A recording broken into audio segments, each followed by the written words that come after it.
Hello everyone and welcome to Kaushalra Teachings. Today we will practice practical questions related to balance sheet of capital nature. Question करने से पहले क्यों ना इससे related concepts को थोड़ा समझ लें. कैपिटल नेचर के वर्क से रिलेटेड जब कभी भी कोई फंड या डोनेशन मिलता है तो इसका ट्रीटमेंट नॉमिनल नेचर के एक्सपेंसेस से थोड़ा डिफरेंट होता है. ये डिफरेंस सिर्फ तब आते हैं जब कैपिटल एक्सपेंडिचर होते हैं. उससे पहले तक जो भी डोनेशन मिलते हैं उसकी अकाउंटिंग और नॉमिनल नेचर की एक जैसी ही होती है. फॉर एग्जाम्पल, एक ऑर्गेनाइजेशन को बिल्डिंग बनाने के लिए 10 लाख रुपीस का डोनेशन मिला. ड्यूरिंग द ईयर 8 लाख का कंस्ट्रक्शन हुआ. अब इस कंडीशन में जो डोनेशन रिसीव हुआ है उसका ट्रीटमेंट तो नॉर्मल ही होगा. उसे हम बैलेंस शीट के लायबिलिटी साइड में शो कर देंगे. पर जैसे ही उस फंड से कैपिटल एक्सपेंडिचर किया जाता है तब 3 प्लेसेस पर एडजस्टमेंट्स किए जाते हैं. नंबर 1, कैपिटल एक्सपेंडिचर को उसी फंड से सेपरेट कर दिया जाता है और उतना ही अमाउंट कैपिटल फंड में ट्रांसफर कर दिया जाता है. नंबर 2, अब जितना कैपिटल एक्सपेंडिचर हुआ है उतना अमाउंट कैपिटल फंड में ऐड कर दिया जाता है. और लास्ट में इस अमाउंट से जो एसेट क्रिएट हुए हैं उसे एसेट साइड में शो कर देंगे.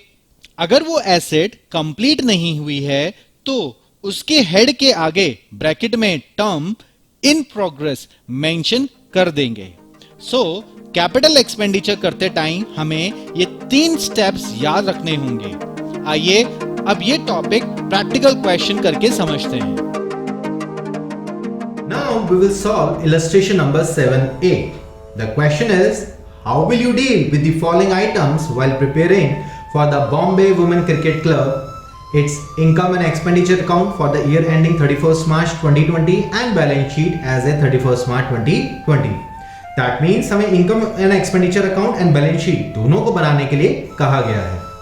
जैसा कि मैंने जब ये डिटेलिंग्स पढ़ी तो मुझे समझ में आया कि इसमें इनकम एंड एक्सपेंडिचर अकाउंट से रिलेटेड कुछ भी नहीं है. तो हम सबसे पहले क्या करेंगे, हम फॉर्मेट बनाएंगे बैलेंस शीट का. तो अगर हमारे पास में क्वेश्चन में नेम दे रखा है कि किसका हमें बनाना है तो उसका नेम आना चाहिए. तो हम कैसे लिखेंगे, Bombay women cricket club. Bombay women club, right. अब हमें इसका बेसिकली क्या बना रखा है, कुछ इंफॉर्मेशन दे रखी है, एक एक्सट्रैक्ट दे रखा है. तो इसलिए हम उसको क्या कहेंगे, एन एक्सट्रैक्ट. क्यों? क्योंकि हमें इसमें total of assets and liabilities match नहीं करेंगे. इसमें कुछ एक्सट्रैक्ट दे रखी है इंफॉर्मेशन, उससे हमें बैलेंस शीट बनानी है. इसलिए हम उसे क्या कह रहे हैं, an extract of balance sheet. ठीक है. अब इसमें इंपॉर्टेंट बात कौन सी है, टाइम. तो टाइम कौन सा है हमारे पास, 31 मार्च 2020. तो हम क्या लिखेंगे, एज एट 31 मार्च 2020, राइट. सो ये हमारा फॉर्मेट तैयार हो जाता है. अब हम यहां पर इस साइड में लायबिलिटीज लिख लेंगे, रुपीज, एसेट्स एंड रुपीज. अब मैं 1 बाय 1 इनकी इंफॉर्मेशन पढ़ूंगा और जो आइटम जिस साइड आना चाहिए उसको हम वहां पर पोस्टिंग कर देंगे. तो सबसे पहले लिखा हुआ है, donation receive during the year for construction of a pavilion, permanent pavilion. So that means हमें डोनेशन मिला है लेकिन पर्टिकुलर पर्पस के साथ में, इसलिए वो लायबिलिटी साइड में आना चाहिए. तो मैं यहां पर क्या लिख रहा हूं, हम यहां पर लिख देते हैं पवेलियन फंड के नाम से.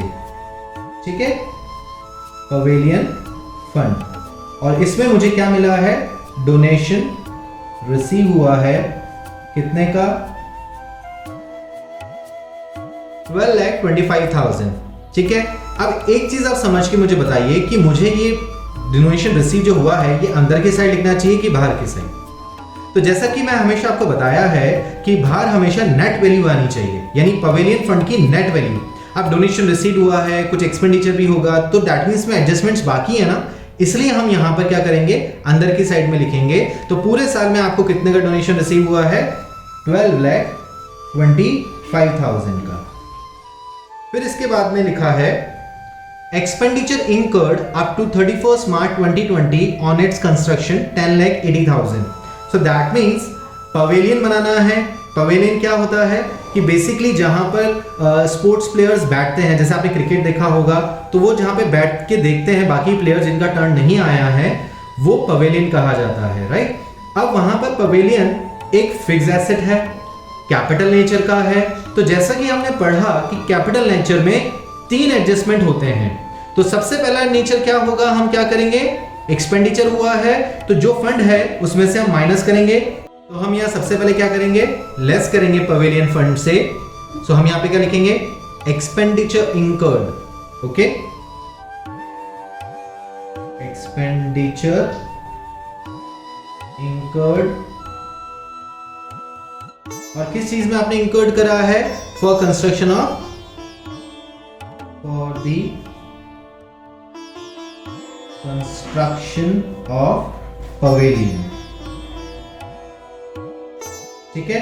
और फिर उसके बाद में हम इस फंड को कहां लेके जाते हैं, जी हां, कैपिटल फंड में. Transferred to capital fund. Okay, तो कितना आ जाएगा, 10,80,000.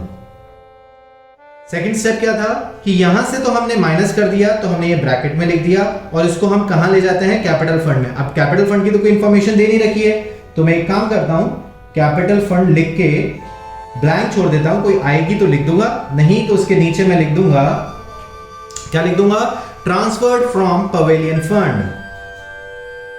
Transferred from pavilion fund. Okay, तो यहां पर आ जाएगा 10,80,000. तो इसमें समझने वाली बात यह है, यहां से माइनस होगा और यहां पर ऐड हो जाएगा. सो न्यूट्रल हो गया हमारा. अब तीसरा मैंने आपको बताया था कि जितना भी आपने एक्सपेंडिचर कर दिया है उतना फिक्स एसेट क्रिएट हो गया होगा. और चूंकि जितना फिक्स एसेट क्रिएट हो जाता है तो हमारी क्या बनती है, एसेट बनती है. इसलिए उसको हम थर्ड स्टेप में क्या करेंगे, एसेट साइड में शो कर देंगे. तो यहां पे हम क्या लिखेंगे, पवेलियन. ठीक है. अब ये क्या कंप्लीट हो चुका है, नहीं ना, यानी क्योंकि इसमें कैसे पता चल रहा है कि अगर आप नेक्स्ट लाइन में देखें तो उसमें लिखा हुआ है the total estimated expenditure on construction of pavilion being 25 lakh. That means अभी पूरा नहीं हुआ है. तो क्या इसमें मुझे ब्रैकेट में इन प्रोग्रेस लिखना चाहिए, जी हां, बिल्कुल लिखना चाहिए, क्योंकि ये इसमें अभी तक 25 लाख होने हैं जिसमें से 10,80,000 ही हुआ है. लेकिन 10,80,000 का तो पवेलियन बन गया ना, इसलिए हमने इसको एसेट साइड में शो किया है. अब जैसा कि इसमें लिखा हुआ है कि एक्सपेंडिचर जो है एस्टिमेटेड है 25 लाख का, तो देखिए हमारे यहां पर मनी मेजरमेंट कॉन्सेप्ट कहता है कि वही ट्रांजैक्शन रिकॉर्ड किए जाते हैं जिसको मनी में मेजर किया जा सकता है. 25 लाख का बचा है तो इसमें क्या कोई पैसा गया, नहीं. क्या उतने की कोई सर्विस आई, नहीं. उतने का कोई एसेट आया, नहीं. तो जब भी कोई सर्विस नहीं गई, कोई एसेट नहीं आया, कोई पैसा नहीं गया, कोई भी ट्रांजैक्शन नहीं हुआ है, इसलिए हम इस तरह की इवेंट्स का कोई भी अकाउंटिंग नहीं कर सकते हैं. नेक्स्ट इंफॉर्मेशन दे रखी है टूर्नामेंट फंड के रेफरेंस में, तो हमने टूर्नामेंट फंड लिख दिया है. अब इसका balance as on 1 April 2019, that means ये हमारा क्या है, ओपनिंग बैलेंस. तो हम यहां पे क्या लिख देंगे, ओपनिंग बैलेंस. कितना आ जाएगा, 50,000. तो हम अंदर की साइड लिखें कि बाहर की साइड, यस, अंदर की साइड, क्योंकि अभी इसमें एडजस्टमेंट्स होना बाकी हैं.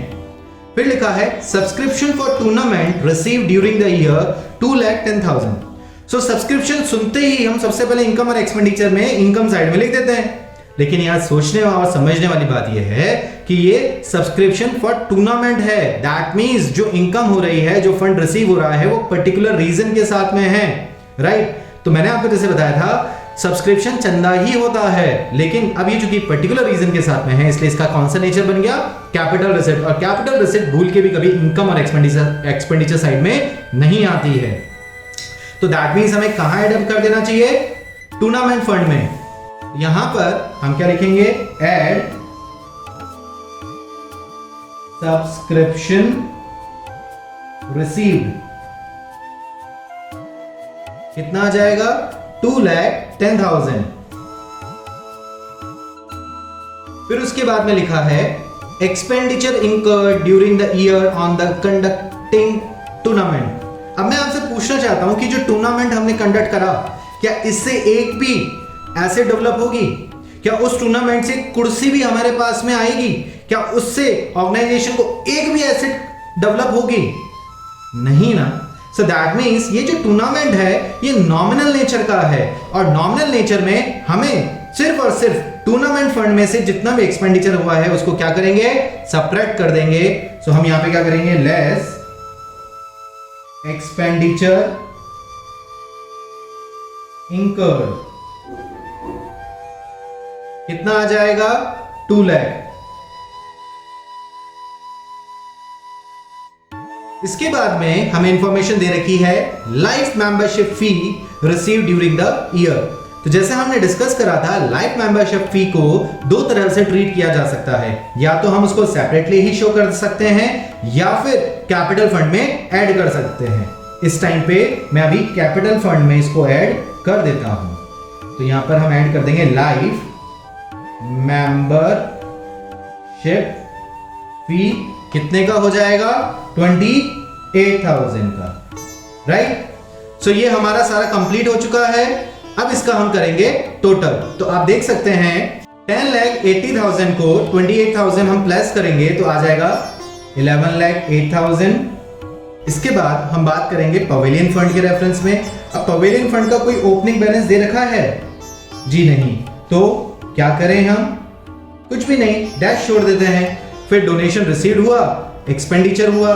सो हम क्या करेंगे, अब पवेलियन फंड में 12,25,000 में 10,80,000 जब माइनस कर देंगे तो अब कितना रह जाएगा, 1,45,000। दैट मीन जब हमारी नेक्स्ट बैलेंस शीट बनेगी तो उसका ओपनिंग बैलेंस में इस बार अब कितना आ जाएगा, 1,45,000 नेक्स्ट जो बैलेंस शीट बनेगी, राइट। इसके बाद आते हैं हम टूर्नामेंट फंड में। तो टूर्नामेंट फंड में ओपनिंग बैलेंस 50,000 था, सब्सक्रिप्शन 2,10,000 का हुआ, 2 लाख का एक्सपेंस हो गया। यानी अब हमारे पास में बैलेंसिंग फिगर कितना रह गया, 60,000 का। और पवेलियन हमारा एज इट इज 10,80,000 है। सो इस तरह से हमने कैपिटल नेचर और रेवेन्यू नेचर के दोनों के फंड को कैसे ट्रीटमेंट किया जाता है वो सीखा है। Now we will solve illustration number 7b। The question is, present the following items in the balance sheet of Queen's Club as at 31st March 2019. That means the question is directly asking us to prepare the balance sheet. So step 1, prepare the format. So हमसे balance sheet बोला है तो सबसे पहले हम balance sheet बनाएंगे। So balance sheet, अब चूंकि नाम भी दे रखा है इसलिए हम इसका नेम भी लिखेंगे ऑफ क्वींस क्लब। डेट क्या है हमारी, as eight 31st March 2019, right. अच्छा, अब हमारे पास एक कुछ इंफॉर्मेशन दे रखी हैं, कंप्लीट क्वेश्चन नहीं है। तो again this is an extract, right. और एक्सट्रैक्ट लिखने का मतलब ये होता है कि भैया हमारा एसेट और लायबिलिटी मैच नहीं करेगा, बट हाँ ये है कि जो अकाउंटिंग जहां होनी चाहिए उसको हमने प्रॉपर्ली कर दिया है। ये बेसिकली ये शो करता है। तो अब हम यहां पर लिख देंगे लायबिलिटीज, इधर रुपीज, एसेट्स एंड रुपीज। सो अब क्वेश्चन को रीड करते हैं और जैसे जैसे जो चीज जहां आनी चाहिए उसको हम वहां लिखते रहेंगे सीक्वेंस में। तो सबसे पहले लिखा हुआ है कैपिटल फंड 1 अप्रैल 2018। तो दैट मीन्स ये क्या हो गया, ओपनिंग फंड। तो कैपिटल फंड हम लिखेंगे यहां पर कैपिटल फंड, और इसका ओपनिंग बैलेंस कितना है, 10,80,000। फिर इसके बाद में लिखा हुआ है building fund 1 April 2018। That means हमें बिल्डिंग फंड का ओपनिंग बैलेंस दे रखा है। अच्छा, मैंने कुछ जगह इसलिए छोड़ दी कि मुझे नहीं पता कि इसमें कितने एडजस्टमेंट्स होंगे, इसलिए फॉर अ सेफर साइड मैंने यहां पर लिख दिया। ये खाली भी रह जाता है तो इससे कोई फर्क नहीं पड़ता है। इसका ओपनिंग बैलेंस आ गया 4,80,000, सिंपल है। थर्ड है donation receive for building 6 lakh. अब ऑब्वियसली बात है डोनेशन रिसीव हुआ है लेकिन पर्टिकुलर पर्पस के साथ में है, एंडोनमेंट फंड है, इसलिए स्पेसिफिक डोनेशन है, इसलिए यहां पर ऐड हो जाएगा डोनेशन रिसीव्ड कितना हुआ है? जी हां, 6 लाख रुपीस। फिर उसके बाद मैंने लिखा है 10% बिल्डिंग फंड इन्वेस्टमेंट 1 अप्रैल 2018, यानी पिछले साल का कोई हमने कर रखा था जिसका ओपनिंग बैलेंस दे रखा है, तो वो क्या है? 10% बिल्डिंग फंड इन्वेस्टमेंट। मैंने आपको बताया था कि जो बिल्डिंग के लिए फंड मिला है उसको हम कहीं और यूज तो नहीं कर सकते, लेकिन उसको हाँ इन्वेस्ट जरूर कर सकते हैं। और कितने का इन्वेस्ट करा था हमने? 4,80,000 का, राइट? तो वो वहां पर हमारे पास में लायबिलिटी में भी शो रहा था और उस पैसे को हमने कहां कर दिया? एसेट साइड में भी लगा दिया। अब interest received on building fund investment 48,000, तो आप खुद देखिए 4,80,000 का 10% जब हम निकालेंगे तो 48,000 ही होगा ना। तो जैसा हमने कल देखा था कि जब आपके पापा के पैसे से आपने कोई फ्लैट खरीदा और उससे जो रेंटल इनकम आई वो आपकी थी या फिर पापा की? जी हाँ, पापा की थी ना। तो उसी तरह से बिल्डिंग फंड इन्वेस्टमेंट से जो इंटरेस्ट आ रहा है वो हम इनकम और एक्सपेंडिचर में लेके जाएं, यानी ऑर्गेनाइजेशन की शो करें या पर्टिकुलर बिल्डिंग फंड की? तो यस, हम बिल्डिंग फंड की शो करेंगे ना, इसलिए यहां पर हम क्या लिख देंगे? इंटरेस्ट रिसीव्ड, ठीक है। और ये इंटरेस्ट किस चीज के ऊपर रिसीव हुआ है? On building fund investment, building fund investments. Okay, कितना? 48,000। अब आप एनालाइज करें, 4,80,000 का 10% कितना होता है? 48,000 होता है। और रिसीव भी कितना हो गया? 48,000। तो कोई बैलेंस बचा नहीं ना, तो दैट मींस कोई भी एडजस्टमेंट इसमें नहीं होगा, राइट? उसके बाद लिखा है expenditure on construction of building rupees 3,60,000। The construction work is in progress and has not yet been completed. So that means इसका जो फंड है इसको हमने यूटिलाइज करा है। तो जब भी मैंने आपको बताया था कि कैपिटल नेचर की कोई भी एक्सपेंसेस होते हैं तो उसमें कितने ट्रीटमेंट होने चाहिए? यस, 3।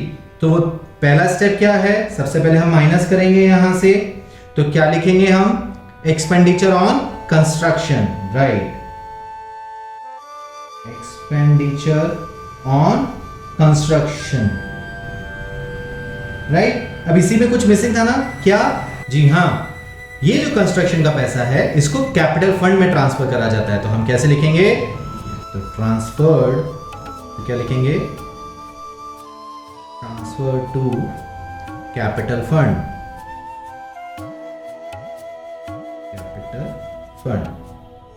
तो आप बता सकते हैं कितना ट्रांसफर होना चाहिए?